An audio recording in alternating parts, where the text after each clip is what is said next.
On today's episode... I love it. I love food. What can I say? Who doesn't want to have a big knife in their hands while chopping up and taking all your anger out on a vegetable, right? People would say, like, this is intimidating. I don't really know how to use this thing. It would be great if I could learn. Like, let me learn it. Once you have those formulas down, the world becomes your oyster on what can I do in there and what can't I do. You try any recipe in my book, I think that you'll be pretty impressed by what you can do in that thing.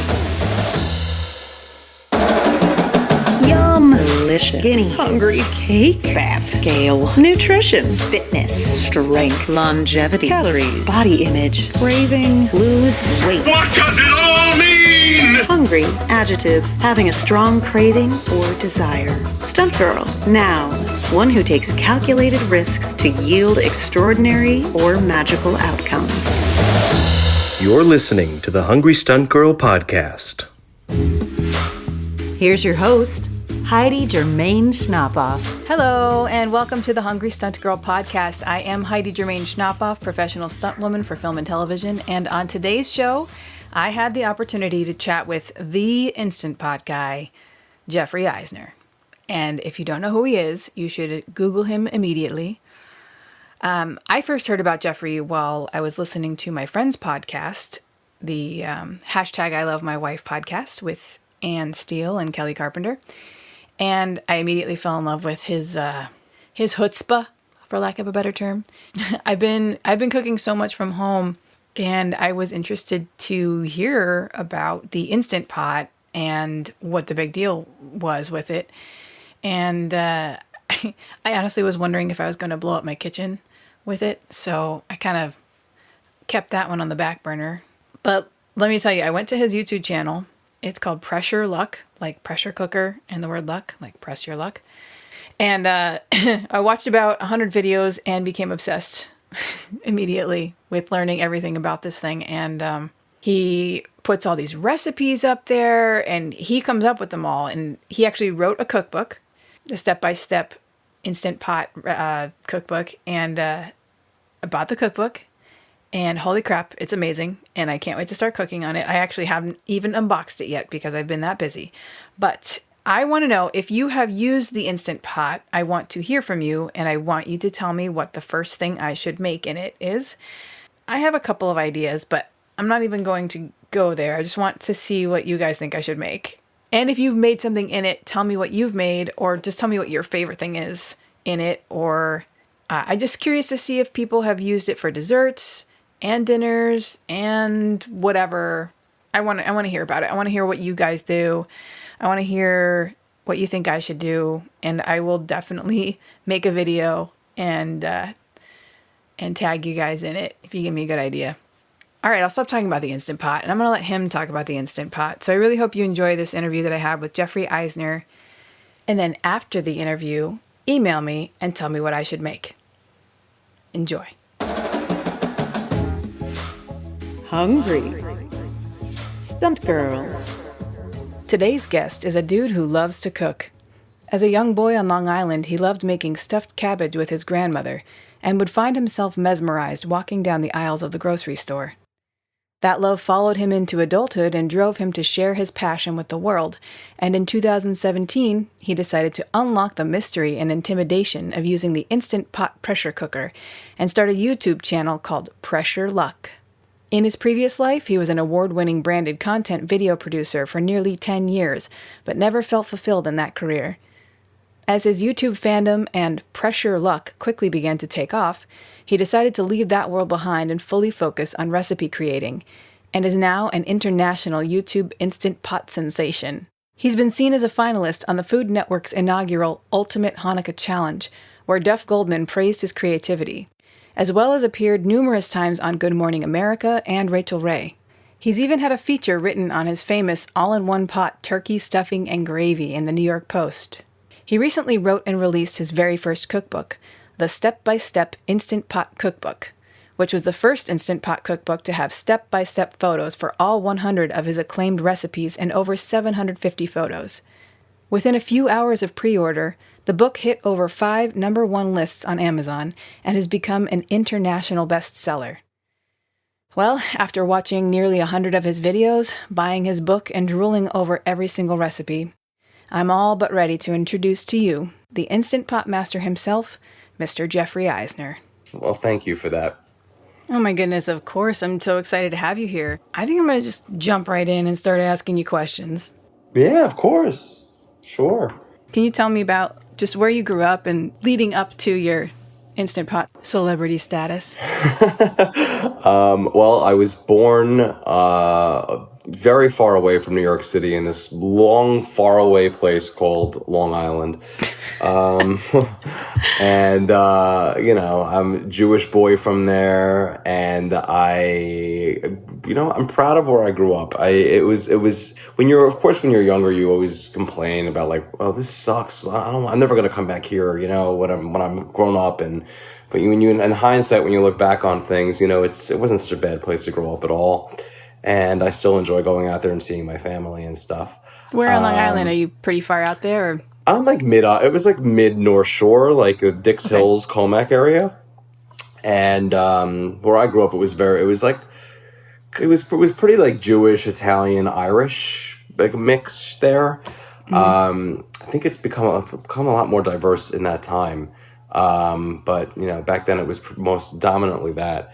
And I went to college in the Midwest. I went to IU, Bloomington, Indiana University, which was awesome and a really nice change of scene. And then I knew I would end up back in New York, but I would not on Long Island. I would just visit in the future. And I've been in Astoria, Queens now for like going on 17 years. It's very surreal to think it's been that long, but wow. Yeah. And here I am, and this is where I've been. And as a headphone falls out. These are supposed to be the really fancy Apple Pro Pod things, and they keep falling out of my ear. Yeah, I just got those too, actually. Yeah. Anyway, hopefully so that's so that's a little bit of background on me and where I'm from and stuff. And what did you go to school for? I went to college and then I double majored in musical theater and communications. Right. Yeah, and my folks were like, listen, you can go to college and for like theater if you want, that's fine. Like, but you're not going to college to just major in theater. Sorry, you're not doing that. Like, you need a backup plan, blah, blah, blah. Yeah. And, at the time, of course, I was like, this is ridiculous. I want to go to Michigan. I want to go to one of the best theater programs. Yeah. And but listen, I was fortunate enough where my parents did pay for my education. I was very lucky. And that's not something that everybody can do at all, and I'll be forever grateful for them for that. So that was their decision, and ultimately, and when I look back on it, it was the right call for sure. So yeah, because I ultimately didn't follow through doing just theater, but I was able to eventually implement that into a portion of my life with what I do now. It's kind of, in a way, what I do is kind of performance, right? I'm always on the camera. Sense. Yeah. So, and not everybody can do that. Even I'm having a wonderful time learning about just doing podcasting, and being on here and using my own voice is probably harder than any script I've ever had to read or perform. But so you came back to New York with hopes of, or with the intention of pursuing theater? I did. I was like, oh, well, I'm going to be a Broadway actor. That's my goal, is to be on Broadway. And when I came back from school, I auditioned, I got my equity card, I did a children's theater tour. It was kind of like a machine operation, like you do this thing. It's kind of, it's great to be giving, theater to children and introducing them to it for sure. But, we were driving the vans around the country with one van that had the set and the costumes and one van with us as the actors. Oh my goodness. It was, you're paying your dues to get that card. The circus. Yeah, and it's funny. And when I was doing this, I was like, I don't think this is what I want to be doing with the rest of my life. I'm like, making it on the Great White Way would be wonderful, but you really have to. There's no guarantee that will ever happen. It's like winning the lottery, honestly, if you get to land a role anywhere in a professional stage. And I was just like, you know what? These other people who are willing to do this and audition from time to time and can accept, even though they just landed a new job, that they eventually have to start looking for another one because you don't know how long the show will run. Exactly. There's an expiration date. There's a date there's a date you get fired every exactly. show. Even people who work a lot. So it's crazy. I don't envy that life. However, I totally respect the people that do that. Exactly. That's why I was telling myself, like, they deserve it way more than I do, because it's not something I'm willing to do. I need stability. So I kind of shied away from just doing theater and, like, pursuing it. And I always still loved it. You never stop loving it, and it never leaves you. Once you have a passion for something, you always will find a way to retain it and do something else with it. And I guess that's what I do now. But you're also a performer. You're a stunt woman, aren't you? Yeah. So you're a performer. So yeah, I do perform quite a bit on camera, and it's my line of work. It's very, I kind of toe the line between like the front of the call sheet and the back of the call sheet. You hopefully you never see my face if I'm doubling anyway. But I get to do some stunt acting stuff, which is great.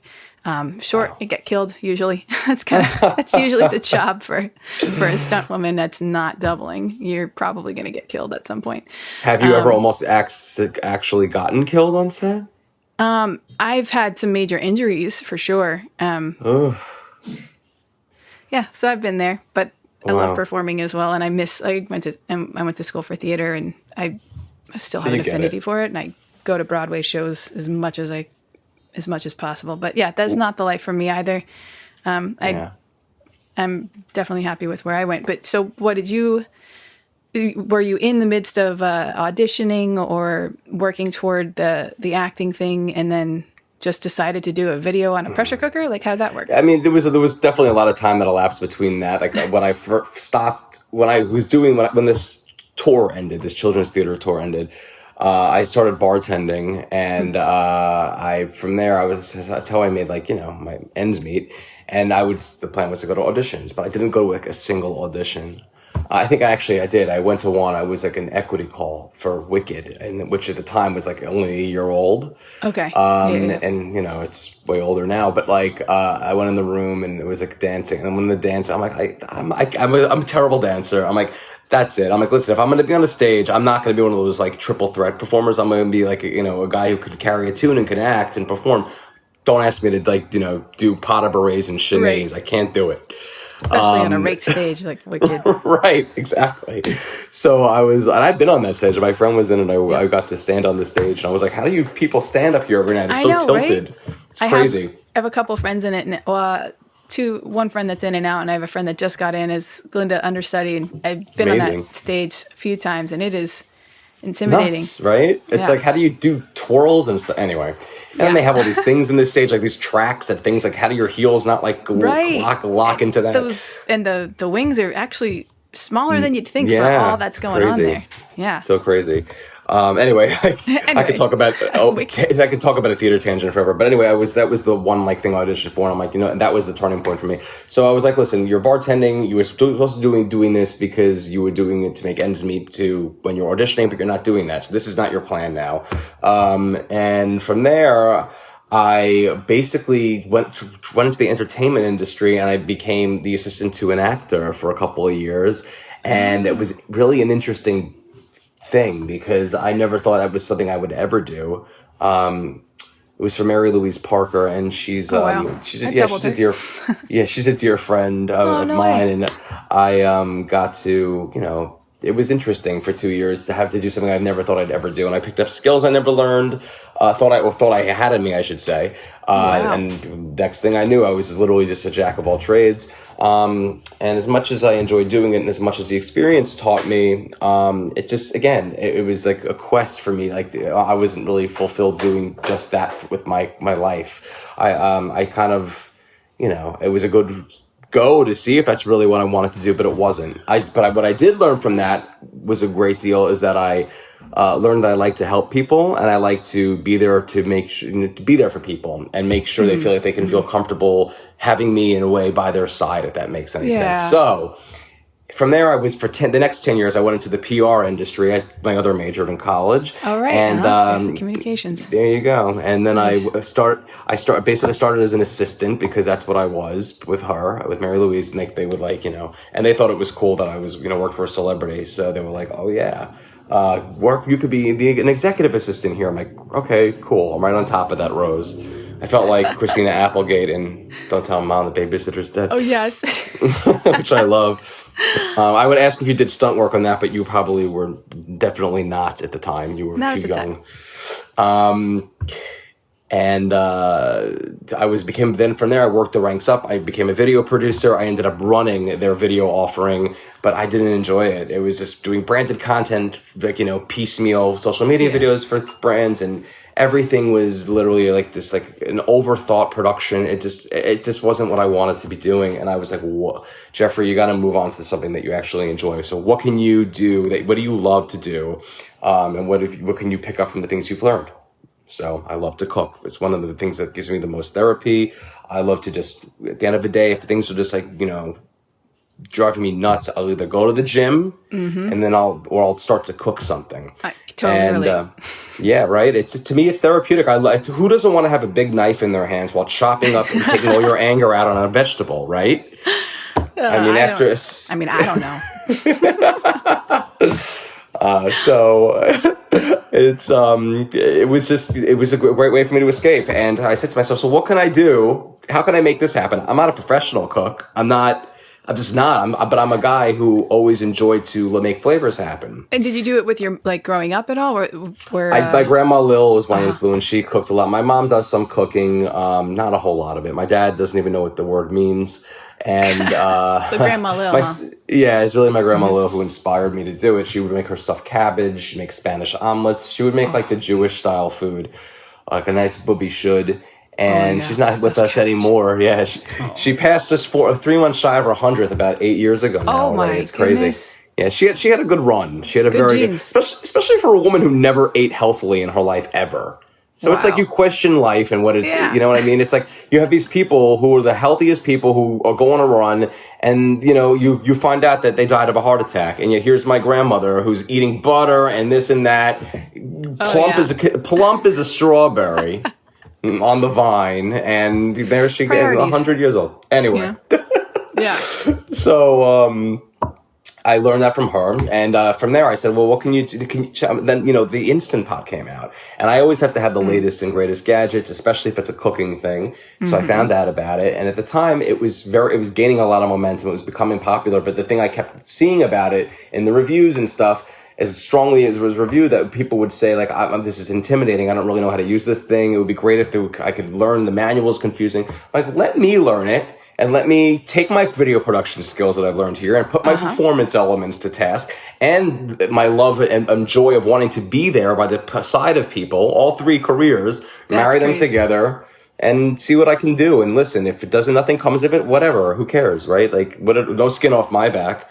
So I basically did like a video, started a YouTube channel, put it out there, and it just shared. I found the right Facebook groups to share this in that were like a bunch of cooking groups and stuff. Smart, yeah. It's about being resourceful, because we're now in the age, obviously, that we live in. It's like you can do whatever you want for yourself. You make yourself heard on these platforms. It's like first YouTube, then Facebook, then Instagram, and now this TikTok is huge. TikTok, yeah. All you need is a cell phone and right. That's literally all you need, and you can change your life. You can influence. You can inspire people because you were inspired by others. It's a giant learning cycle, and then.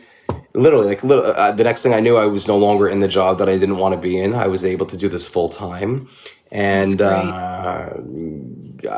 it's just been surreal. And then in this time, I ended up. We're in June, right? Yeah, 2 years ago. This month is when I was no longer. I left my full time job. Wow. Yeah. And when did you start the videos then? So 2 years ago, you were able to leave. Yeah, wow. It was I started the videos in 2017, in January of 2017. So just about a year and a half after doing the videos, things started getting to the point, because when you do a website, when you basically send everyone to your website because that's where the recipe is. But in turn for that, the recipe is free. There's advertising on my website. It's revenue, and that's how I make my money. So, sometimes you do see people, I don't need to see a blogger's life story about it when I want to make a recipe for a lasagna. And I'm like, I get it, and I try not to do it like that, but that's the reason why some of these recipes are long form, is so ads can populate, and that's how we get paid. Right. Yeah. So that's how I was able to sustain this as my life, as my living. And lately things are a little interesting because obviously we rely on the ad revenue, and when there's which we're entering right now some weird phase of recession, whatever it is, and I don't think anyone even really knows what it is. There's less ad spend, so we get affected by it as well. Recession might be inaccurate description. Yeah, I guess. Let's hope it doesn't get into anything too more severe once all things start to settle down a bit. But anyway, that's that. And then from there, I ended up writing a cookbook, which is surreal, and it became an international bestseller, which is lovely. Really? Oh, yeah. I see. I should have known that. But I did know that it's doing real I don't well. expect you to know anything about me. That's what I'm here for, right? To talk to you. Oh, no, I did my research. I have to stop calling it stalking. It's officially research when it's your job. I think that term has become accepted so long as people don't show up at someone else's door. Correct. So I actually remembered seeing you were doing, at one point, kind of like healthier meals, because you were doing, or you lost like a bunch of weight or something just out of using real food and using the Instant Pot, correct? I did. I mean, yes, when I first started using it, absolutely. I was on actually a weight loss mission. I wanted to start losing weight. So I started using the Instant Pot originally for healthier recipes for myself. Like I was making cauliflower puree, and like instead of mashed potatoes, it's a great substitute. But, then when I started becoming a recipe developer for it, I was like, okay, well, people want comfort food. So I had like the dishes, like the pot roast and the meatloaf and all the pasta dishes, like an Alfredo and an albacca. And the Instant Pot makes pasta unbelievably well. You wouldn't think it, but it does. And you don't have to drain anything because the way it cooks, it absorbs all the liquid, right? Gosh. It's brilliant. And it's even more brilliant when you use broth instead of water when you cook it because it infuses more flavor. I have a friend who actually uses wine. She calls it her drunken noodle. Great idea. I love that. It's like an Italian drunken noodle. Brilliant. Yeah. Listen, I try to keep myself healthy. I do try to exercise. I've always had a weight struggle my entire life. It's, wonderful that way. Great. But unfortunately now with no gyms open, at least in our area, at least in New York City, it's not. I think in other parts of the country they're starting to reopen. It's challenged. So I'm like doing step aerobics and trying to keep the weight off, but it's not the easiest right now. Oh, it's definitely difficult. I was actually doing, up until last week, I was doing 5 days a week leading workouts from my living room for about an hour. And I really didn't think it was going to be going on this long in the beginning. And I kind of dug myself into a hole committing to 5 days a week working out with people. But that's good. At least you're forced to do it. Well, yeah. Right? That. And now I'm actually picking up momentum in other, projects and things. So I had to kind of call that quits. But I do understand. Even with I've been a personal trainer for over 18 years now. And wow. And coming up with things, and I have kettlebells and all this stuff, but it's definitely been a challenge to stay in shape. I can't imagine. I mean, for me, it's in a way, first like, oh great, I don't have an excuse to not go to Orange Theory, and it's like, now it's like, oh my, get me back in there. Yeah. Yeah, I want to go and do an all out or whatever. I'll be thrilled if I could go on a rower right now. Like it's like, I'm literally doing step aerobics in my living room, which is great. I used to do that like when I was in college when I lost all my weight originally. And then, but I feel like step aerobics is very passé in a way now, but I still enjoy doing it. It's fun. You know what? That's step aerobics. They just call it different things to make it sound trendy. I mean, they have it on like Peloton app. They have workouts and things. You know what you're doing? You're doing step aerobics. Hate to tell you. Yeah, right. Exactly. Did you, when you were doing your kind of healthier eating and whatnot, I'm going to probably go back to that for a minute. Yeah, please. Did you, were you following any sort of plan? Like, about the Whole30? I saw a list of things, just kind of doing some research on Instant Pot and Whole30. Yeah, I mean, and Whole30 works really well for obviously a lot of people and stuff, and sort of like these in keto and paleo and stuff, but I've never done anything of that sort. The way I lose weight it's obviously different for every single person. Right. Is something I emphasize. It's by portion control, because I can be, I'm a food addict. I am addicted to it, and I can go overboard. I can have binges. I love it. I love food. What can I say? feel I could eat everything in sight. And there are days where I'm just like literally toss up my hands and I'm like in the market and I'm like, I'm there to get something specific. And then I see something. I'm like, oh, I get distracted and I have to like make this dish. And it's loaded with cheese and this. And I'm like, well, look what you just did. So yes, it's a temptation. You just did. Oh. Yeah, exactly. It's a drug in a way, food. So it absolutely is. It's definitely my drug of choice. Totally. Well, I mean, you look fantastic. I mean, no one can see us right now, but you look great. It's just the angle. I need to hear I tilt your my monitor secrets. down, so that MySpace angle. It's about the angles. I see.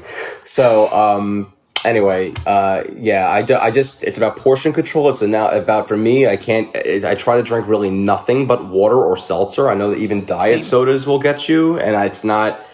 I try to stay away from all that stuff. Of course, I'll have a cocktail or some wine every so often. I feel like that's okay to have in moderation. Or if you're going to have a night of just intense drinking, I mean, whatever. Even every that so in often moderation. You need. Yes, exactly. You just space it out, or whatever. You pay for it in the morning anyway. Exactly. I pay for it almost immediately before I go to bed.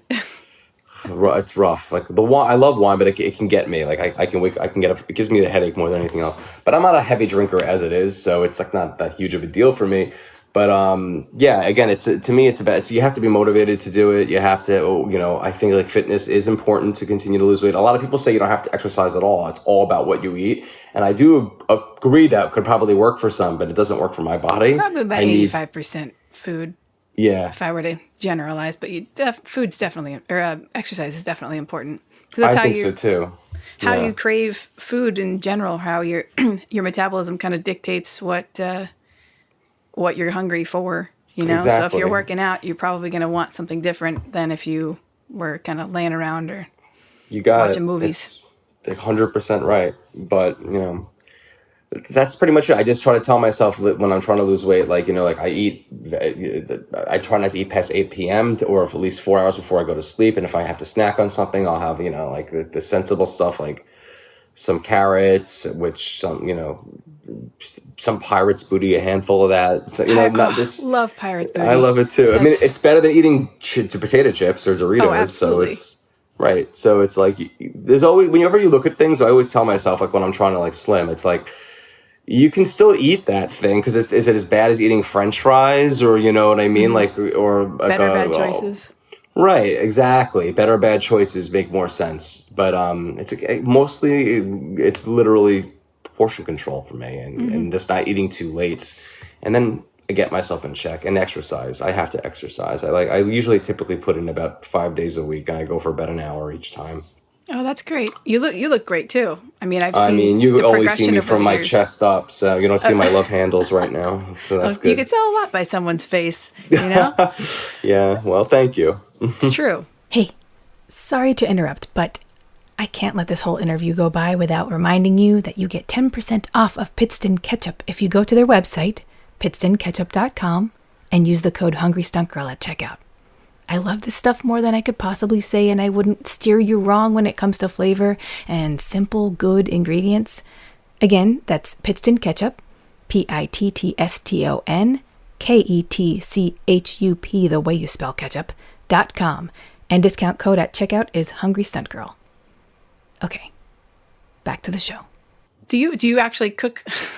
This might be a silly question for you, but do you cook things not in your Instant Pot often? No, that's a good question. No, people ask me. You're right. Not lately. I've been the answer is yes. I do, and I actually had it during the quarantine, especially. I had to start changing things up for my own sanity, and I made fried chicken, and I did a video on that because I wanted to finally share that recipe that I have, and fried chicken in the Instant Pot. Yeah. Oh, yeah. Oh, no. Sorry. Not in the Instant Pot. Not in the Instant Pot. Okay, that so was you're not sharing No, you recipes definitely cannot deep fry in the Instant Pot. Oh, my goodness. Okay. I was going to say, this thing really does it all. No. As my voice cracks. But people get confused. People get confused by it because there's a way of pressure frying, but it's not the same as pressure cooking. And I always tell people, don't ever put a whole bunch of hot oil in your pot and pressure. That's a terrible idea. So do not do that. Idea. Yeah. So But yeah, I love to do traditional methods of cooking as well, but I haven't, look, my life right now, it's not like I'm married to the Instant Pot, but that's where people discovered me. I kind of built my everything based on that, and I'm definitely in some sort of niche. So now that I have a nice following of many, many, many lovely people, I feel like when I share a video that's not Instant Pot, like their minds are open to it and they're interested in that. Like, oh, now I need to get this deep fryer, or, you know, I have a banana pudding recipe that has nothing to do with it. And it tastes very much like a certain famous bakery in New York City that it's some of the best banana pudding ever. It's so easy. It's no bake. And you always have the critics too, you know, because it's like, because it's apparently, well, banana pudding is apparently it's a big Southern staple. Yeah. You can't I please actually everybody. I never knew that to be that. Like, I was like, I didn't even realize it was like the South claimed that dessert, which is great. I mean, my partner's Southern, but I didn't know. But they're like, that's not how you make it. You didn't even cook the pudding. I'm like, who cares? Like, it's like, did you taste it? Taste it at the end, and then tell me if you care that it wasn't cooked. Oh, that's hilarious. Anyway. I actually had no idea that was claimed by the South as well. It is. A Southern recipe. It is for sure. It definitely apparently is. When I was in the South, actually, I always get when I go to the market. It's so much fun to go to supermarkets for me, like in regions that are not like here, because you find things there that you wouldn't find here. Like in the South, it was a giant can. I mean, like a huge tin can. Something that you'd put like in a bunker somewhere when the nuclear apocalypse came, which hopefully won't be in the next, before the end of the year. At this point. And it was a giant thing of banana pudding, like already made. And I'm like, oh, really? That's a little interesting. And I love going to the supermarket, by the way. It's fun. It's just, some people dread it. I love it. It's been a challenge lately, but when the whole thing began with COVID and all the lines, but at least now, at least where I am, there's no lines at all anymore to get into the markets. That's good. Where are you, by the way? I live in the Poconos in Pennsylvania. Oh, now. okay. I commute to everywhere. I've been working the all over. Poconos is nice. It's like you got nice nature going on where you are. I sure do. I got nice nature kind of all around me. And even though I'm in like a private community, but I have a little bit of space. Like I have a backyard and trees, and that's nice. Lots of deer. Lots of deer. Bear right now. Bears. Oh, really? Bears are they're coming out, and they're not being shy right now. So I'll bet. locking up our garbage in the shed, not even just a bear cage, because they will find it. Wow. And they will open up whatever it takes to get to the garbage, which is crazy. It's a little terrifying. One man's trash is another bear's treasure, I guess. That's right. I think that's what they say. So I want to actually talk a little bit about the actual Instant Pot, if that's okay. Because Ask you whatever you'd like. Sure. I don't think a lot of people know. Well, first of all, you wrote all the recipes in this book, right? Look at you having my book. I did write every single recipe in there is written by me, indeed. What? How? How'd you do that? Well, I mean, that's a good question. It's excellent. I mean, so when I first started using it, of course, I wasn't even 100% sure. It's a whole new way of cooking. It's different ratios. How long do you have to cook this thing for? It's like cracking the code, and once you start, so I did my research. I bought a few cookbooks. I wanted to learn how to use it. And I was able to then get a sense. I mean, some recipes that I made from other books didn't really come out wonderful per se, but I'm like, okay, well, I see how I can now take this and I can make it, in my opinion, wonderful. Better. And I can find ways to, and so as you continue to make like a chicken, whether it's a breast or a thigh, or if you're making a roast, or any kind of meat, specific meat or a seafood, you eventually begin to learn. It becomes very much a repetition of the time and how much liquid you should put in. Same with rice and pasta. How, based on 1 pound of pasta, how much liquid you should be going into the pot before it's pressure cooked. So the formula, basically. The formula, once you have those formulas down, the world becomes your oyster. And what can I do in there and what can't I do? And there's more can than can't, that's for sure. You can't deep fry, but now they've come out, you can air fry in there. So you can pressure cook, and at the end there's a separate lid that you can put on top of the pot, and you can give it a final crisping, or you can just use it to crisp. Like, so let's say I made like a baked ziti. I can just at the end put, like, after I mix everything up, I can put a layer of cheese, put the lid on top, and then open it, and it's a bubbling brown right in the pot. I don't have to put it in the oven. Wow. Yeah. That's so is that a newer model, or is that? So they just came out with that one like right after the holidays. It came out like in January, the air frying lid. But then that's for the 6-quart models, and then the 8-quart, you're up a 10-quart. So I don't even know why. I mean, it must be the Nova Plus model, because I think that's the only one that does a 10-quart. Yeah, it's huge. I mean, I don't even. Maybe it was the 8. I don't know. I'm thinking it was the 10. It would tell you. I think it was on tells sale, you. man. It was on sale and it was available. I don't blame you. Look, that's great. And I would tell you, did you ever have you used it? I did not. It's sitting in my car right now, and I wanted to use it before I talked to you, but I literally just got it. But how many of you are you feeding? At least, well, my partner and myself, and probably my mom and dad, because I always make enough for 4. All right. I mean, you're going to be able to fit a good-sized turkey or roast in there for sure. But jeez, personally, I mean, if you still have it, and if are you able to return it, or you can't return it? I could probably return it. Yeah. I'm just saying, like, first of all, if the sale is good, I'm not saying to return it, of course, but like, I would say if anything for 4 people, even a 6-quart's fine, or an 8-quart is fine, but a 10-quart is like to feed a lot of people. Large family. See how it goes. I've never even used a 10-quart yet, to be honest with you. But when you see in my book, because I made everything I say in the intro in the 6-quart, I explain briefly how to just slightly alter if you're using an 8-quart or a 3-quart. You would have, or you can add a little bit more, because there's more volume in your pot than the one I did in the book. You're gonna want it. It's more. You need to add a little bit more liquid so it can build to come to pressure. So 1 cup of liquid in a 6-quart. It fills up a little higher than versus a 10, where it's a wider pot and a little more flat on the bottom, and so it's a trial and error. So you just know to add a little bit more liquid. Noted. I'm most likely gonna go right out and return it for a smaller one now. But don't like definitely get one. I mean, they are amazing. I'm telling you, you try any recipe in my book. I think that you'll be pretty impressed by what you can do in that thing. And because you can, I was just kind of flipping through and learning and watching your couple videos, but it is, I think, so incredible that you can saute and then throw some shit in, and then use it as a slow cooker. But 30 minutes, Absolutely. like 30 minutes, same as doing like a 4-minute or 4-hour slow cooker. Yeah, there is a slow cooker function on it, but I never use it, and frankly, there's no need to. Like, why? It's kind of like, why? You're doing everything in a fraction of the time now, right? Is that what you kind of wanted to do? And it's like, plus, it doesn't really serve as much as I love it. A slow cooker is specifically like oblong usually, and it usually has a ceramic bowl that you're cooking in, and it's heated on the sides. Not the Instant Pot is a stainless steel cylinder, and it's being heated from the bottom. It's just not the same in terms of a slow cooking situation, right?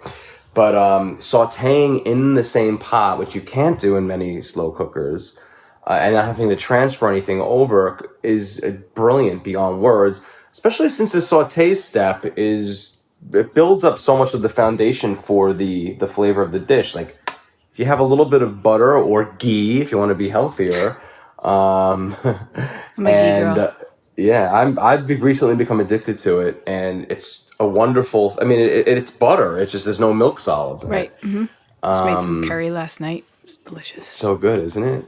Oh yeah. And it just unleashes a lot of rich flavor when you put some ghee or some olive oil or whatever oil you want to use, and you saute an onion, and before you begin, the rest of the process, it's a world of difference. That's like the most I guess annoying part of using a slow cooker is if you're doing a roast, you're doing something, to start something in a pan on the stove and then to transfer it. I mean, it's not crazy hard, but to have everything in one pot and have, a lot less dishes to do, save some time. I'm all for that. And I do like the idea of doing a roast and sauteing the onions and all that. So yeah, to make it easier. Yeah, some people don't. A lot of people just sort of don't want to do that, or they just like, I just want to dump everything in and go. And I'm like, listen, just take the extra literally like a few minutes and do this. It makes a world of difference. And if you want to just dump and go, that's more of a slow cooker world. Got it. But even Yeah. with you doing this now and sauteing for a few minutes, my recipes don't usually typically call for on average more than like 5 minutes of sauteing tops. You're already, even though you're doing that, your food's going to be ready far quicker than it would be in a slow cooker. Right. And I'm impatient. Yes. I'll check the slow cooker as if it's like 6 hours left. I'm like, oh, wait, really? And then I go up and sit down. I'm like, oh, let me check it again in 30 minutes. Oh, 5. I want it to be done. It's like watching paint dry. Yeah. Yes, that's exactly right. Ideal for people who can throw stuff in the morning, go out to work, come back home 6-8 hours later, and then have dinner ready. But Right. I feel, I just found out that you can do bone broth, and I don't know if you've done that it's in my yet. book. All It's in my book. See, I didn't Read get to that recipe. book. Dude, there's so many. There are so many incredible recipes, and they're even like separated by seafood, poultry, meat, vegetables, and sides, dessert. Like this is incredible. Every you're single sweet. page. It's Thank usually I go through a cookbook and I'm like, all right, that looks good. Oh, there's a good one. Okay, well that looks good. Literally every page of this book, I'm drooling. Every single page. Thank you. I mean, and as you see, that I appreciate that. There's recipes that are, definitely of the comfort level, but there's no reason you can't substitute something, like I said, that's healthier for some other ingredient. Like, if you're keto, you would know, oh, I can't use brown sugar, but I can use swerve or whatever else. Right. I can or use something sometimes else. coconut brown sugar, depending on the... Exactly. So if I can't use cornstarch, which I use in a lot of my recipes, because when you're pressure cooking and when the lid's done, it has to be thin. It can't be super thick. Of course, when the lid comes off and it starts to settle, it'll start thickening a bit. But when you use a cornstarch slurry, it creates a gravy-like consistency, and it's great. But if you can't use cornstarch because there's some carbs in there, you can use like arrowroot powder or xanthan gum or something like that and create a slurry that way. There's always solutions. And I don't think cornstarch personally is a bad thing because you're using so little of it. But again, some people won't touch that type of a carb. So I get it. It's just a grain. It's easier to digest that than some other thickeners or flours. You know what I've been using lately now a lot that I enjoy is coconut aminos. Yes. Instead of like soy sauce, it's a lot less sodium and it's got has a nice a similar flavor. It tastes nothing like coconut at all. No. And I don't hate coconut, don't get me wrong, but I don't need it to like infiltrate all my food, you know? Right, yeah. Like It tastes almost like a teriyaki soy sauce mix. Yeah, I enjoy it. it's got like a little bit of a sweetness to it, but it's not very definable as coconut anything really. It's just kind of got that. The same thing with, I like coconut brown sugar. I've been using that in some recipes, or just coconut sugar kind of has that molassy kind of flavor to it. Absolutely no remnant or coconut, reminiscent of coconut. However, I feel like if you use coconut oil, if you use unrefined, it tastes like coconut. If you use refined, it does not taste like flavorless. coconut. Oh, okay, yeah. So refined, it's a little more expensive for the refined, barely any, but it doesn't taste like coconut. So right. It takes out, I guess, more of the solids or parts of the fat that. I mean, I have no idea what it does, to be honest, except I just know it doesn't taste like coconut. They take the coconut oil and they take it to refinement school, and then it comes out. Right, exactly. It's become flavorless. Refined. It's classier now. It's classy. I'm picturing an actual school with these little coconuts that are. Anyway, I'll wrap it up for both of us because my banana bread's almost done. I'm making banana bread right now, gluten-free. Yummy. So the last little question I have for you. So you are super talented as far as making recipes. You love to cook. You love to eat. But you said you've been working out and whatnot. But have you been doing anything, or do you do anything in addition to that feeds your soul or feeds kind of some other part of your body? Do you read or meditate or yoga or anything like that? I meditate, but not the way you'd think. Like everyone, I guess meditation is, what is it? What defines that? And it's, I guess, what gives you peace. So, luckily we have a really nice little rooftop terrace that's ours, me and my partner Richards, and that's been really nice to go out to lately and just sit there. And it's surreal because on beautiful days, it's not so beautiful out right now, but like on beautiful days, it's hard it's easy to it's not hard, what's the word I'm looking for? It's hard to think that all this crazy stuff is going on right now when you can see the beautiful skyline and you can see things going. It's peaceful outside. It sounds peaceful.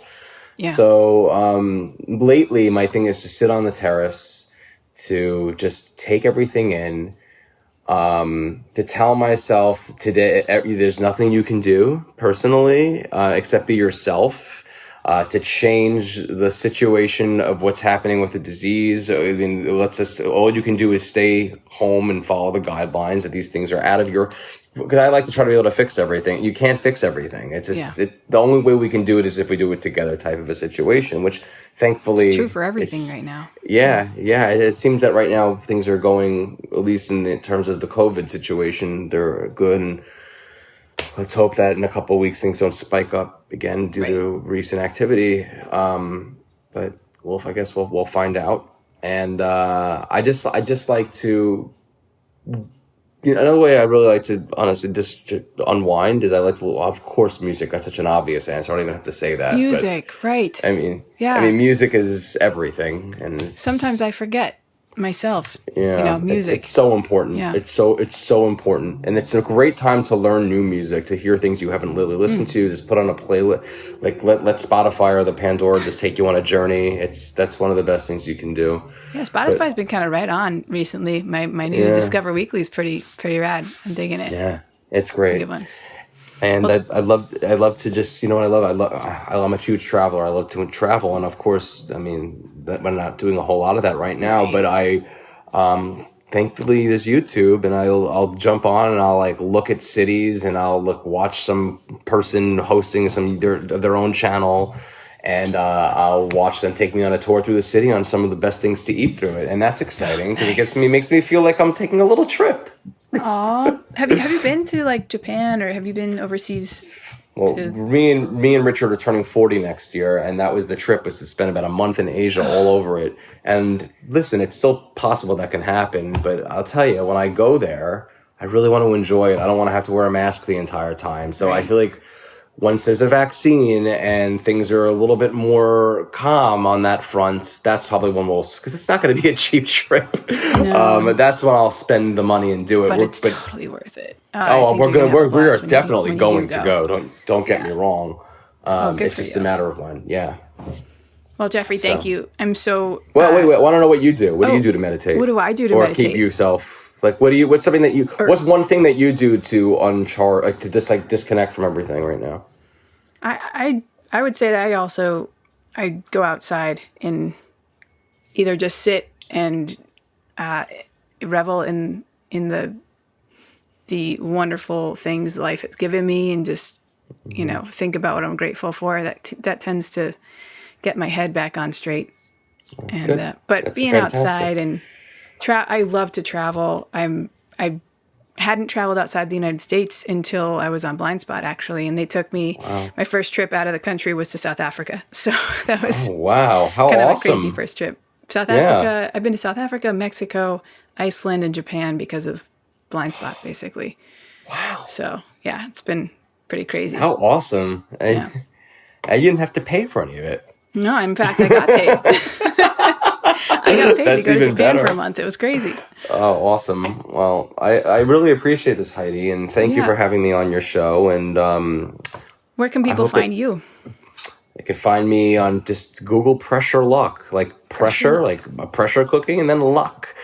And just Google it. You'll find me there. I can tell you that. If you want my cookbook, just on Amazon, type in pressure luck or Jeffrey Eisner, and it'll pop up. I'll put links. I'll definitely have links to all this in the show notes. But thank you so much. All discussions on this podcast are for entertainment purposes only and are not meant to replace medical advice. Contrary to popular belief, Heidi is not a doctor or a nutritionist or an astronaut. Although, that would be kind of cool. Heidi, maybe you should be an astronaut.